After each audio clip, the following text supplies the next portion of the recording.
ओम श्री गणेशाय नमः।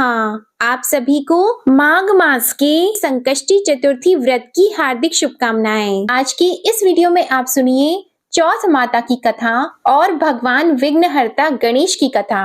माना जाता है कि चौथ माता का व्रत और कथा के साथ भगवान गणेश की कथा सुनने से व्रत का पूर्ण फल प्राप्त होता है। पौराणिक कथा के अनुसार एक गांव में एक सेठ सेठानी थे। उनके एक बेटा और एक बहू थे। बहू सबको भोजन करा के फिर स्वयं भोजन करती थी। एक पड़ोसन ऐसी भी थी जो रोज पूछती थी कि बहू आज क्या बनाया है, क्या खाया है। तो बहू कहती ठंडो बासी। एक दिन उसके पति ने ऐसा सुनकर विचार किया कि आज तो पकवान बनाए जाएं, फिर देखें कि मेरी पत्नी क्या कहती है। उसने तरह तरह के पकवान बनवाए और घर के सभी लोगों ने एक साथ बैठकर भोजन किया। आज भी पड़ोसन ने पूछा तो बहू ने कहा कि ठंडो बासी। सेठ के लड़के ने सोचा हो न हो कोई बात अवश्य है जिससे कि मेरी पत्नी ऐसा कहती है।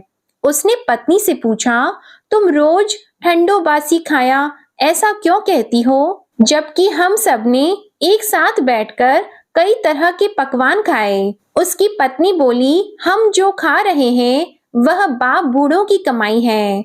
जिस दिन आप कमा कर लाओगे उस दिन मैं समझूंगी कि ताजा भोजन कर रहे हैं।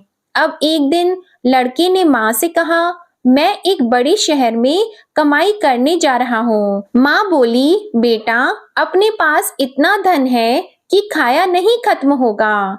माँ के मना करने पर भी बेटे ने स्वयं कमाने का दृढ़ निश्चय कर लिया और जाते समय पत्नी से कहा मैं जब तक कमाकर बहुत सा धन लेकर न आऊं तुम चूल्हे की आग मत बुझने देना। एक दिन चूल्हे की आग बुझ गई तो वह मन ही मन घबराने लगी, कहीं मेरे पति पर संकट तो नहीं आन पड़ा। जल्दी से पड़ोस में से आग लाकर चूल्हे में रख दूं, ऐसा विचार करके पत्नी पड़ोस में गई। वहां पड़ोसन चौथ माता का व्रत और पूजन कर रही थी। पड़ोसन ने कहा थोड़ी देर में आकर ले जाना। तो बहू ने पड़ोसन से पूछा आप यह व्रत क्यों करती हैं, इससे क्या मिलता है। पड़ोसन ने कहा चौथ माता के इस व्रत को करने से अन्न और लक्ष्मी मिलती है और अपनी मनोकामनाएं पूर्ण होती हैं। अब बहू भी चौथ माता का व्रत करने लगी। दीवार पर उसने चौथ माता का चित्र बनाया। उस दिन घी और गुड़ का चूरमा बनाकर रात्रि को चंद्रमा को अर्घ देकर उसने भोजन किया। ऐसा करते करते बहुत दिन हो गए। चौथ माता ने उस बहू के पति को सपना दिया कि साहूकार का बेटा तू जागे कि सोवे, तेरी पत्नी तुझे बहुत याद कर रही है, घर जाकर उसकी चिंता मिटा दे। तू दुकान खोलकर कंकु केशर का पगलिया बना के बैठ जाना, आज तेरा हिसाब किताब चुकता हो जाएगा। अब तो चौथ माता ने जैसा कहा था वैसा ही हुआ। उसने घर जाने की तैयारी की और गाड़ी भर के धन दौलत लेकर चल दिया। रास्ते में एक बड़ा सा काला नाग फन फैलाए बैठा था और कहने लगा आज तो मैं तुझे डसूंगा, छोड़ूंगा नहीं, आज तेरी आयु पूरी हो गई है। सेठ के लड़के ने कहा आज चौथ माता ने मुझे सपना दिया तो मैं पत्नी से मिलने घर जा रहा हूँ। वहाँ मेरी पत्नी बहुत चिंता कर रही है, मैं उससे मिलकर जरूर आऊंगा, तब तुम मुझे डस लेना। नाग ने कहा तुम शपथ पूर्वक कहकर जाओ तो मैं तुम्हें जाने दूंगा, परंतु लौट कर नहीं आए तो तुम्हारे घर आकर मैं तुम्हें डस लूंगा। इस प्रकार सांप को वचन देकर वह घर पहुंचा। वहां सभी से हंसी खुशी से मिला और भोजन करने उदास होकर बैठ गया। उसकी पत्नी ने उदास होने का कारण पूछा तो पति ने काले नाग वाली बात बताते हुए कहा कि यदि मैं उसके पास नहीं जाऊंगा तो वह घर आकर ही मुझे डस लेगा। पत्नी बहुत चतुर थी। उसने कहा कि आप घबराओ नहीं, लेट जाओ, मैं एक उपाय करती हूँ। पत्नी ने कमरे की 7 पेड़ी धोई, पहली पेड़ी पर रेत, दूसरी पर इत्र, तीसरी पर गुलाल, फूल, चौथी पर कंकु केशर, पांचवी पर लड्डू पेड़ा, छठी पर गादी गलीचा और सातवीं पेड़ी पर दूध का कटोरा भरकर रख दिए। इस प्रकार वह 7 ही पेड़ी सजाकर बैठ गई। आधी रात होते ही नाग आकर पेड़ी चढ़ने लगा। पहली पेड़ी पर रेत में लौट गया और कहने लगा कि सेठ की बहू ने आराम तो बहुत दिया, पर वचनों से बंध कर आया हूँ, सो डसूंगा अवश्य ही। इसी प्रकार 7 पेड़ियों पर नाग आराम करता हुआ और कहता हुआ कि डसूंगा जरूर, कमरे में जाने ही वाला था कि चौथ माता ने विचार किया कि मैं इसे नहीं बचाऊंगी तो संसार में धर्म कर्म और व्रत पूजन को कौन मानेगा। अब तो गणेश जी, चंद्रमा जी और चौथ माता ने उसे बचाने का विचार किया।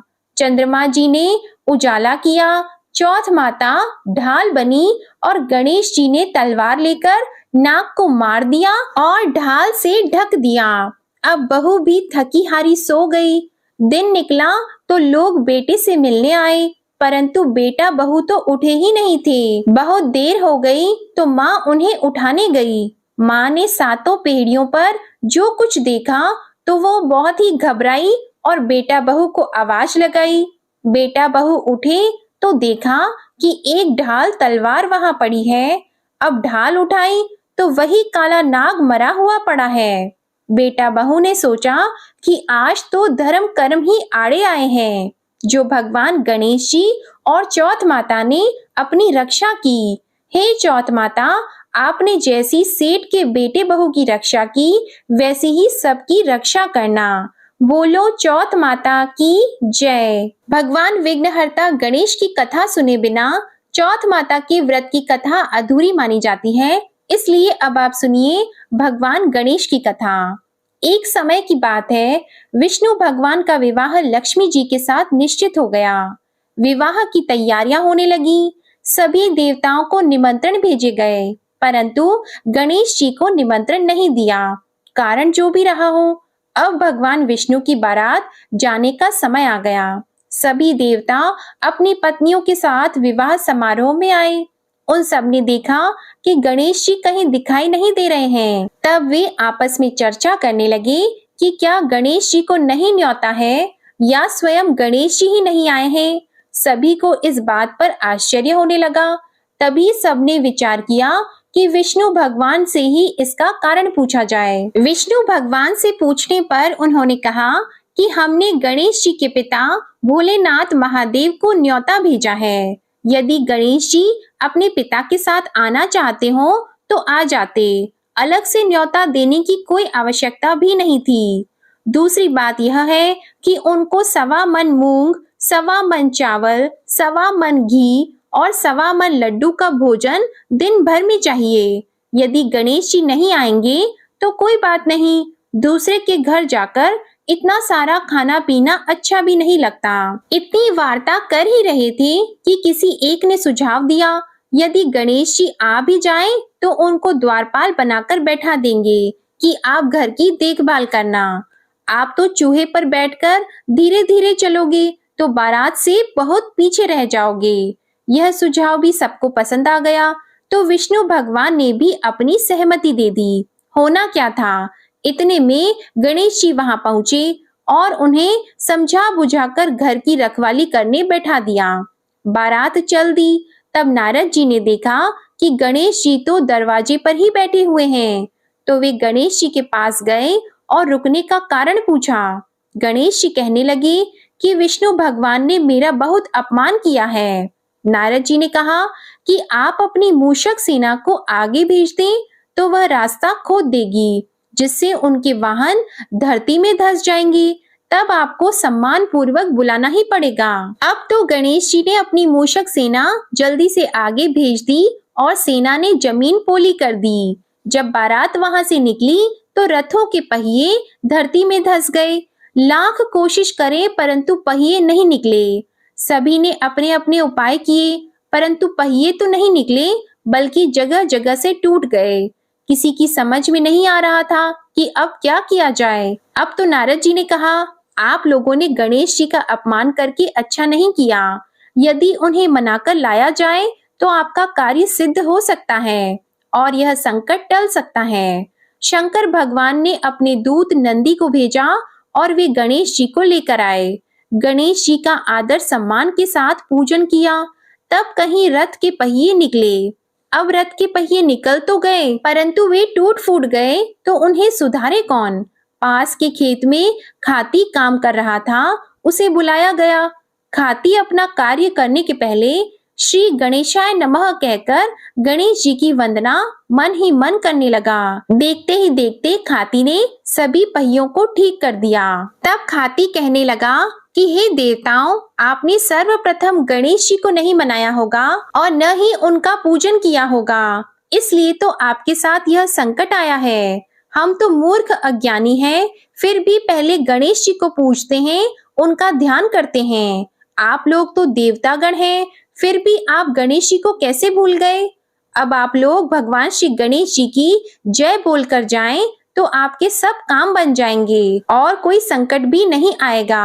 अब सभी को अपनी अपनी गलती का पश्चाताप हुआ और सबने भगवान गणेश की जय जयकार करते हुए और बारात वहां से चल दी और विष्णु भगवान का लक्ष्मी जी के साथ विवाह संपन्न करा के सभी सकुशल घर लौट आए। हे गणेश जी महाराज, आपने जैसे विष्णु भगवान के कार्य को सिद्ध किया, वैसे सभी के कार्य को सिद्ध करना। बोलो भगवान गणेश की जय। तो ये थी आज की चौथ माता की कथा और विघ्नहर्ता भगवान गणेश की कथा। आज की कथा अच्छी लगे तो वीडियो को लाइक करना मत भूलिएगा और कमेंट में चौथ माता की जय और भगवान गणेश की जय भी लिखिएगा और हमारे चैनल को भी सब्सक्राइब करिएगा। ओम श्री गणेशाय नमः।